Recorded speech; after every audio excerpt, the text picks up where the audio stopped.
რამდენიმე საათში თქვენ გამოემართეთ კახეთისკენ. რათა გაგვეწმინდა გზები და ელემენტარული მოგვიბზადები ინფრასტრუქტურა. რამდენიმე საათში დაიწყო აღმშენებლობითი და აღდგენითი სამუშაოები. დღეს რა თქმა უნდა ჯერ კიდევ ყველა სახლში სახურავი არ არის გადახურული. მაგრამ ჩვენ ამას გავაკეთებთ სამჯერ უფრო ჩქარა, ვიდრე ნებისმიერი მთავრობა გააკეთებდა უცხოეთში და რა თქმა უნდა არც შევადარებთ წინა მთავრობებს და წინა სიტუაციებს, იმიტომ რომ კახეთი განსაკუთრებული რეგიონია. ეს არის არა უბრალოდ ერთ-ერთი რეგიონი საქართველოსი ან თუნდაც მთლიანად კავკასიის და ევროპის.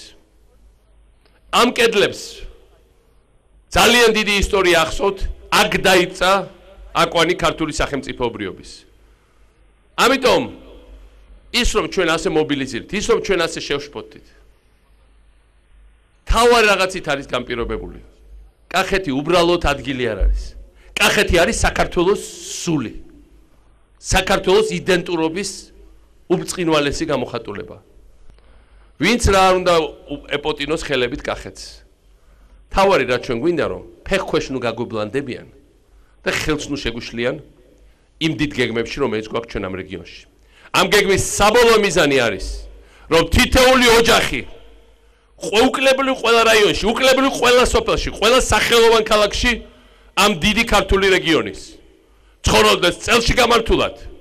ერთხელ სამუდამოდ დაავიწყეს გაჭირვება, ღირსეულად მოუაროს თავის მოხუცებულ თაობას, კარგად ასწავლოს თავის შვილებს, განავითაროს თავისი მეურნეობა, განავითაროს ტურისტული ინფრასტრუქტურა, რომლიდან თვითონ მიიღებენ შემოსავლებს და იყვნენ ისეთი განვითარებულები და ისეთი ხელდამშვენებულები, ისეთი წარმატებულები, როგორც არასდროს არ ყოფილან ისტორიაში. ეს არის პირადად ჩემი დაპირება თითოეული კახელის მიმართ და ეს არის საქართველოს დაპირება ასევე, იმიტომ მე ვლაპარაკობ საქართველოს სახელით. დღეს ჩვენი სახელოვანი შეიარაღებული ძალების წინაშე ეს არის ჩვენი ყველას დაპირება, ჩვენი კახეთის, ჩვენი საქართველოს სულის მიმართ. ის რაც საქართველოში ახლა დაიწყო, ეს არის მხოლოდ დასაწყისის დასაწყისი. დაშლილი, განადგურებული, ფეხქვეშ გათელილი, იმედ დაკარგული ქვეყანა 8 წლის წინ ჩვენ ავაწყეთ ყველამ ერთად ისე, რომ არა მხოლოდ აქ ცხენია, როგორი ჯარი ყავს მაგალითად, როგორი ბრიგადები ყავს, როგორი რეაგირება გვაქვს, როგორი საგანგებო სამსახურები გვაქვს, არამედ შეგვიძლია ვიამაყოთ და ყველას უთხრათ, რომ ჩვენ შევძელით ის რაც შეუძლებელად მოუჩნდა საქართველოს, ესე იგი ყველა დანარჩენი შეუძლია იგივეს გაკეთება. ამ სტიქიამ ძალიან დაგვაზარალა, დღეს კიდე ბევრი ოჯახი არის კომპენსაციის გარეშე, ჯერჯერობით კომპენსაციის დარიგება დაიწყება აგვისტოში. ჯერ კიდევ ძალიან ბევრი სახლია გადახდილი, ყველას გადავხურავთ. ჯერ კიდევ ბევრი სოციალური საკითხია მოუწესრიგებელი, ყველასათითაოდ მიყვებით და მოვაწესრიგებთ, მაგრამ თავარი რაც ყველამ დაინახა.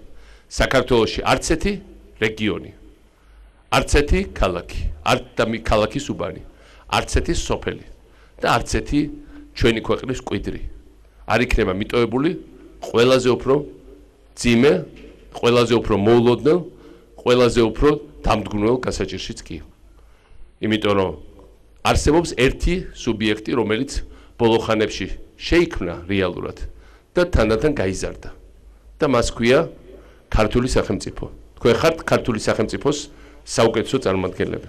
ამიტომ მინდა მეგობრებო, კიდევ ერთხელ მადლობა გითხრათ. ჩვენ ყველანი ვალში ვართ თქვენ წინაშე, ამას გეუბნებით ყველა კახელის, ყველა აქაურის სახელით. დიდი მადლობა. ეხლა გავემგზავრეთ ჩვენი დისლოკაციის ადგილებში, დავბრუნდით და გზა დავუთმოთ შენებლებს, აღშენებლებს და სხვა სამსახურების ხელმძღვანელებს. დიდი მადლობა.